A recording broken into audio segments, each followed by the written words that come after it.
Okay, welcome everyone. This is the Binghamton Advantage Program Student and Family Information Session.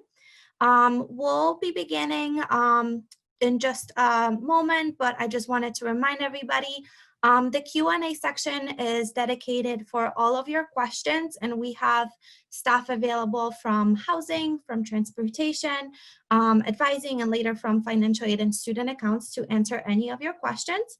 But we'll just get started right now. And the first section is for an overall information, overall Binghamton Advantage Program information details. Once again, please put down your questions down below. So this is me. My name is Maya. I'm the interim director of admissions here at SUNY Broome.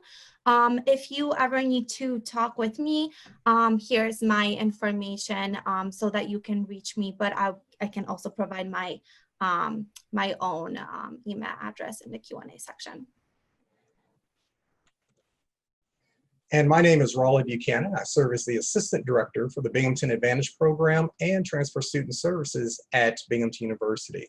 I work very closely with Maya and our colleagues over at SUNY Broome in coordinating all of the services we provide for BAP students on both campuses. And as you can see as well, my contact information is down at the bottom, phone number and email address. And many of you have used that, and I encourage you to continue to do so.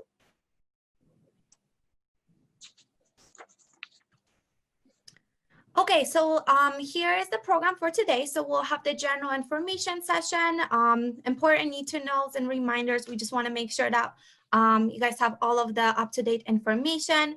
We'll be going over transportation and parking, support and services. And like I've mentioned a couple of times before, the Q&A is going to be going on throughout the presentation. So, you know, if you happen to have a question later on in the day, please put that down there. And we have staff here to help you kind of understand the information about the program.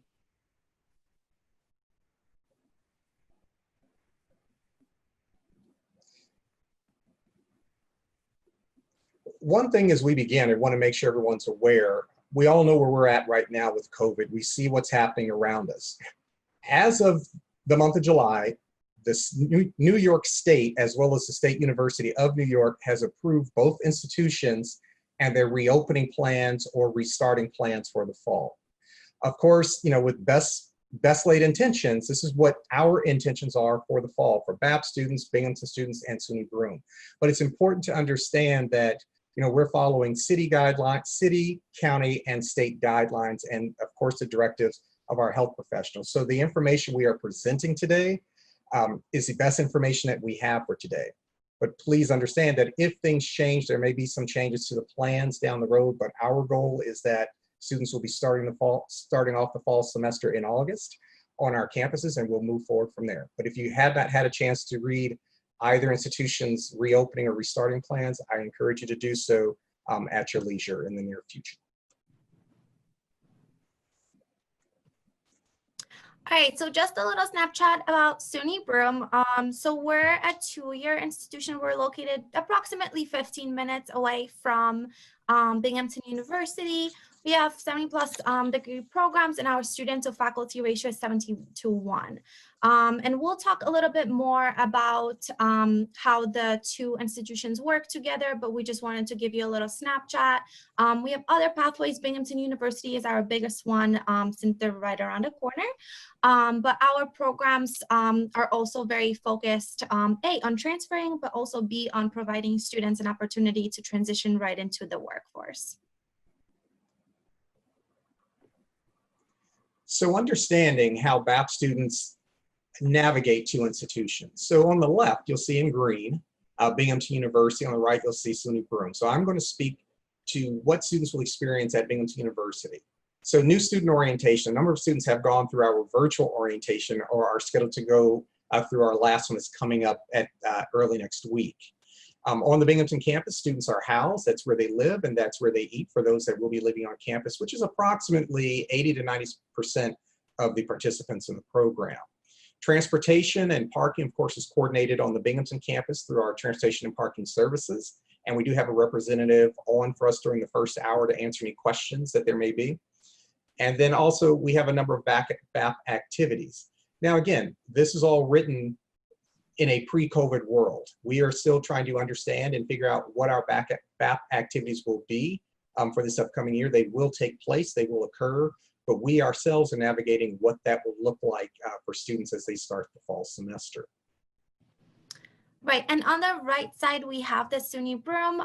And for us, we do take care of the financial aid packaging, submitting a deposit, paying your bill, credit evaluation, and academic advising. And I know that most of you have at least a couple of courses already under your belt that you've registered for. So that's what we take care of on our side. And what the two institutions share between themselves are Binghamton Academic Program general questions can be answered by either institution. And if one school doesn't know or that office doesn't know, they usually direct it back to the main office. Both institutions manage transcripts and test scores. Medical records and health services. Students have the opportunity to see a health service professional on either campus. Meal plans, your primary meal plan is at the Binghamton campus, but we do have a number of students that either participate in the meal plan or they participate in the meal services offered over at SUNY Broome, depending on how their academic course schedule lays out for them during the year. And as well, we have academic support services on both campuses, tutoring within the Writing Center with the chemistry and biology courses, as well as math lab at SUNY Broome. And then over at Binghamton, we also have unit that works with students to assist them in transitioning into their college experience.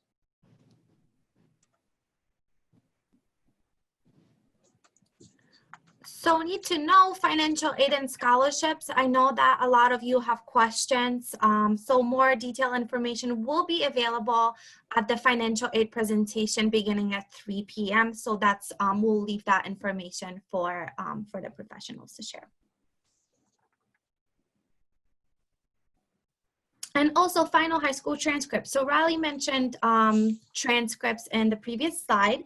So final high school transcripts are really important, and we are displaying two different methods of submitting them.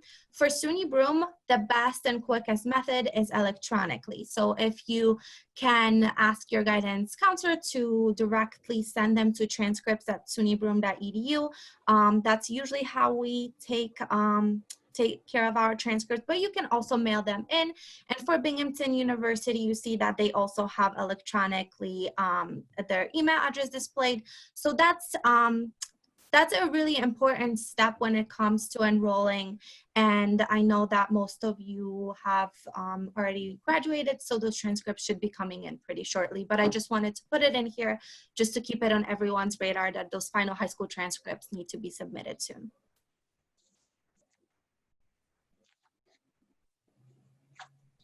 Billing. So something to understand, people always ask the question, well, how does this work? My student lives on one campus, or I as a student live on one campus, I attend class at another. Where is my bill coming from? So this is what you need to know. Everything is billed through SUNY Broome. You are an official SUNY Broome student that happens potentially to be living on the Binghamton campus, okay? So we will send the bill over to SUNY Broome, and SUNY Broome puts that all into one place so you can see everything in one shot, your courses, your bills. There are a few exceptions, and those are any charges specific to Binghamton related to parking fines, library fees, and incidental expenses, and usually those are related to housing, like there's a room damage charge. So 99% of your bill will be, you will find it at SUNY Broome. The only exceptions are if you have a parking ticket, a library fee, or for example, you lose your room key or you lose your ID at Binghamton. Binghamton will charge you for that directly and will not send that over to SUNY Broome. The other thing to be aware of is August 14th is the due date for bill payment. We'll have more discussion on that in the 3 o'clock hour with financial aid and student accounts, but that's a date. If it's not on your radar, please make sure you put that there. And as I just mentioned, the first part of this is general information and academic advising. The second part, which will begin at approximately 3 p.m., will be about financial aid and student accounts. And at that time, I know I saw a question in the Q&A session about residency forms. our student accounts office will be able to address that very directly with those forms and what you can do moving forward. All right, so need to know meal plan options, food, right? So the Binghamton Advantage program students are automatically enrolled in the meal plan option E. And that is the plan that we usually include in this program just because it's a little bit more flexible when it comes to, you know, taking courses at SUNY Broome. And also having courses and living at Binghamton University. But during COVID, I just wanted to let everybody know that all dining facilities will be open for takeout only. And I know that I've had some questions that I've already discussed with some of you about the dining facility being open after Thanksgiving. So there will be dining facilities open after Thanksgiving break to accommodate, you know, students that are still living on campus. And on the SUNY Broome side, SUNY Broome will have takeout options as well during the semester. But we just wanted to include that in so that everybody can kind of start, you know, visualizing how that works. So additionally, if you don't choose to have the meal plan E, which can be used both on both campuses, you can also do a regular meal plan, which is the C, and load the difference into BuzzBox, which is just your ID card here at SUNY Broome that you can use in the at the dining service. So Maya, just real quick, I think I heard you say you could use your meal plan from Binghamton on either campus? Yes. Okay, I want to make a correction. You can only use, actually, you can only use your Binghamton meal plan on the Binghamton campus. That's okay. Hey, it happens. This is the first time for everybody. So your meal plan is specific to Binghamton.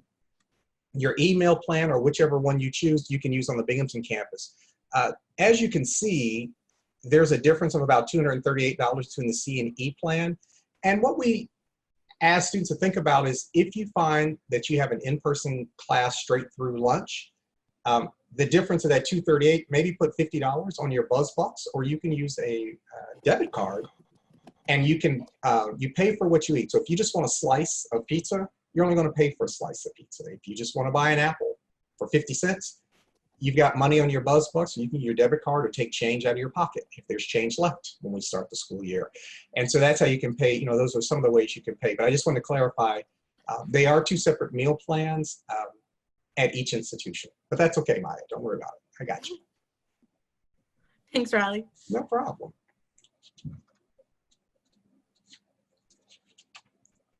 Decker Health Form, and I'm sorry, I have lost track of my pages, but Decker Health Forms were due June 1st. I believe many of you have gotten these forms in. If you have not, please work very diligently in getting this information to Decker Student Health at Binghamton University. Mm-hmm. The challenge here is with COVID going on, the state is really harping on schools as well as K-12 systems to have documentations of what students have and make sure the forms are appropriate. So please do not find yourself not having this information turned in as the state is coming down hard on that, to be quite honest. So check you can log into your Decker Student Health account and see if you've completed all the forms, or they've all been received. If they've not, you can contact Decker Student Health at Binghamton directly. And Binghamton works directly with SUNY Broome in making sure that information gets transitioned over there as well.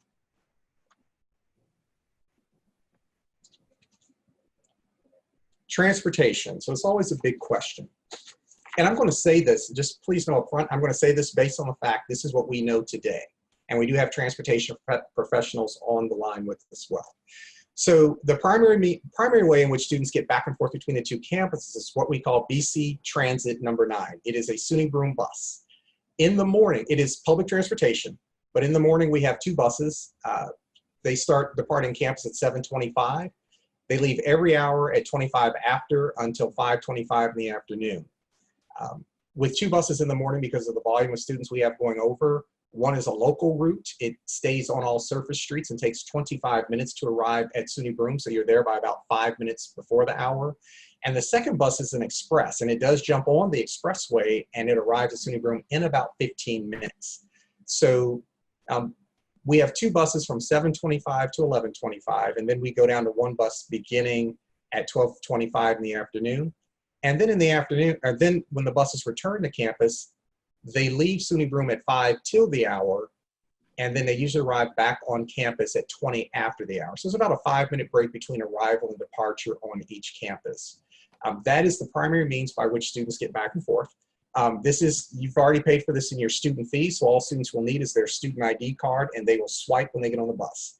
Just like in most places, it is public transportation, but it is safe. We have not had issues, and again, one bus goes directly from one campus to the other. The second bus just stays on surface streets, and it picks up maybe 3 or 4 people on the way that are headed to the same place, SUNY Broome, but that's about it. Our second option, this is something to be aware of, and again, this is based on pre-COVID. We don't know what this will look like this fall. We sometimes, as much as we encourage students not to take classes after 5 p.m. because the last bus leaves at 6:20, some students opt to do that, and that's fine. So there is an option for students to get back to Binghamton after 6 p.m. They would just have to take 2 local buses, and it too is about a 25-minute ride. They would catch the number 8 bus from SUNY Broome, and it goes down to the Greater Binghamton Transportation Center where all the buses end up. They get off, they literally walk across the sidewalk, and they catch the number 15 bus, which comes back to Binghamton as well. Binghamton serves, if you will, as a depot for probably half a dozen to a dozen buses because of the number of students that end up needing to get to campus between public transportation and campus transportation use. The third option, so that you are aware, is cab and car service. That has restarted again. It's just up and running. So that is also an option for students that choose to use that as well. Some of the additional transportation options so that you're aware, we have what's called off-campus college transit, OCCT. 2 color buses here. In addition to the public transportation I just spoke about, OCCT, there are the green buses which remain on the Binghamton campus, and in essence, they just go around in loops around the campus. So students get from point A to point B using transportation on campus without having to do a lot of walking if they so choose. We also have blue buses that look like school buses, just painted blue with nice decals on them. And these take students to our satellite campuses, our downtown campus, our ITC, but as well, they take students out into the surrounding communities. A number of our students do arrive on campus without cars, and that is absolutely fine.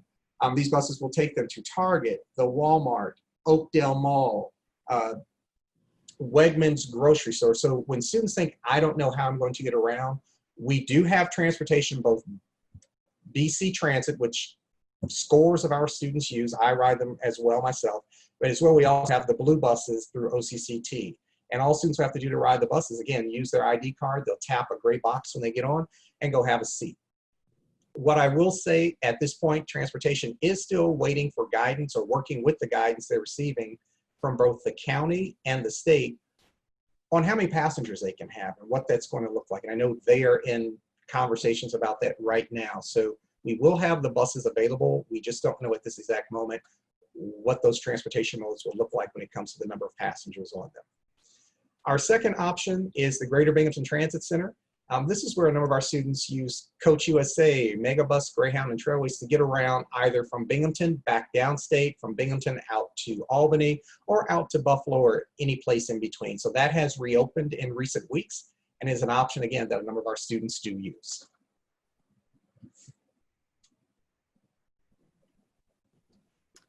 All right, so parking. So on the Binghamton University side, students will be parking in the G1 parking lot. I know that there might be some additional parking lots added, but that is pending a decision about overall freshmen using the parking lots. But for right now, it's G1. And then registration through parking and transportation services is online, and the parking fee, it's approximately, well, it is $140.55 per year. On the SUNY Broome side, students are permitted to park on campus, and the campus parking fee is actually included in your student fees, but the cars have to be registered through public safety and parking services at SUNY Broome. So just, you know, if you wanted to bring your car, please make sure that you are A, paying for that parking fee, and then B, registering your car at SUNY Broome as well.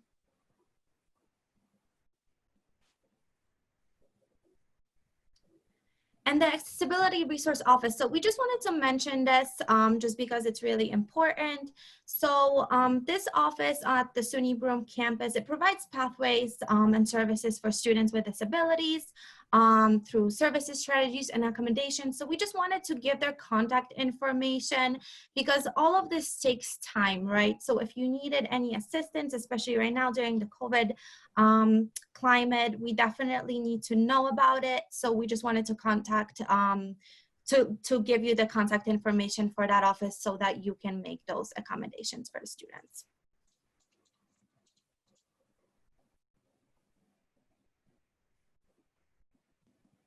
All right, and academic advising. So we do have academic advisors here with us, but academic advising, as you all know, is all on the SUNY Broome side, and it is Kate, Taylor, and Karen that take care of your advising. And they obviously maintain office hours, both at Binghamton and at SUNY Broome, but you'll hear from them a little bit later, but we just wanted to give you their contact information as well if you need it.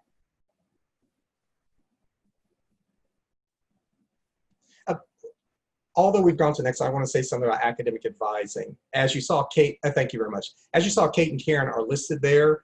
And a lot of people have asked in the past, as well as in recent weeks, well, how does this work with Binghamton? With Kate, she works to make sure the courses you currently have at Binghamton, are in line and set to allow you to transfer over into Binghamton after your first or second year. Karen, being primarily a Binghamton advisor, she understands SUNY Broome's courses, but she's looking at the bigger picture. What are you going to transfer into Binghamton as? What are you thinking about as a major? And she's looking at the courses you've already taken. She's looking at the courses you are registered for, and then help students start designing degree plans for their transition into Binghamton. They've worked together for about 4 years now. It works out very well. And as Maya mentioned, Karen actually has office hours over at SUNY Broome. So that's how connected they are. So for those that had concerns about the academics and the courses, they work both offices, and Kate and Karen work very closely together to ensure that when you transition over, everything is going to be in the right place and everything will count as it should. And I know that's always a big concern for students and parents.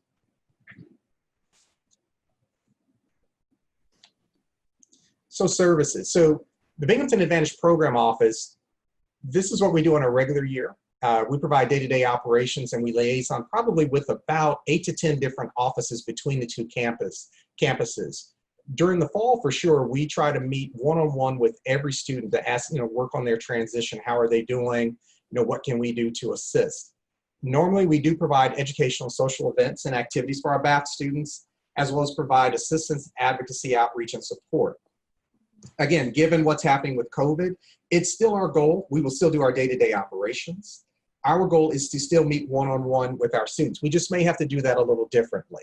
Our educational social events, we'll definitely have our educational meetings, so there's certain meetings we have to have at the beginning of the year and maybe about the first month in. We just may be doing it differently. It may be a Zoom meeting. Social events, those are yet to be determined. So I just want to be upfront and honest with you about that. But our goal is to still do as much as we can the same way as we had in the past, or to figure out an alternative way of doing it. But those are our primary goals within the BAP office.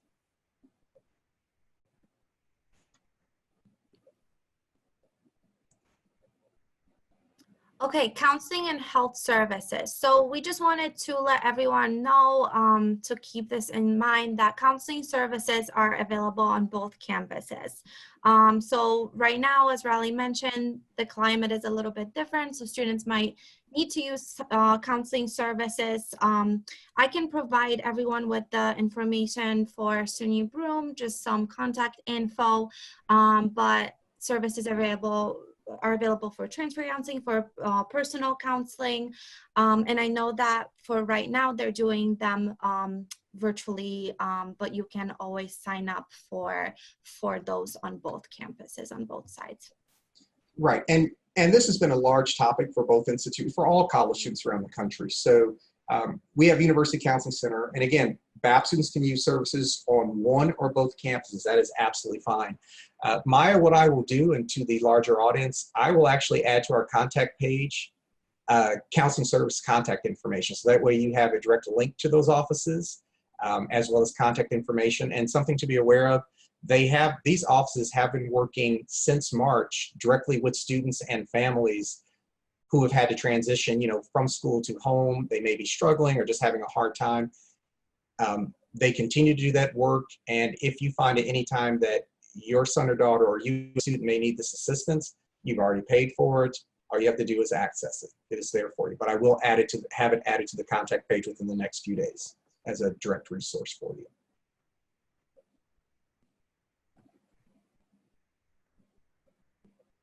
All right, and just additional information about that. So the Dean of Students Office is a great resource that provides support for students.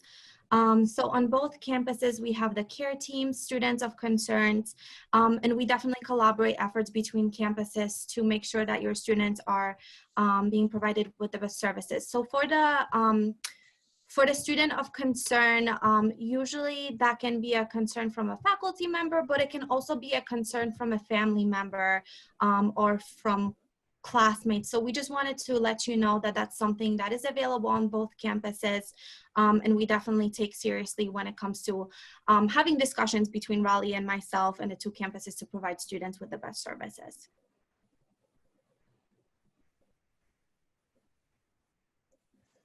So we're nearing the end, or actually this is the second to last slide of our presentation. So I would encourage you to visit, if you've not looked at the website, definitely look through it.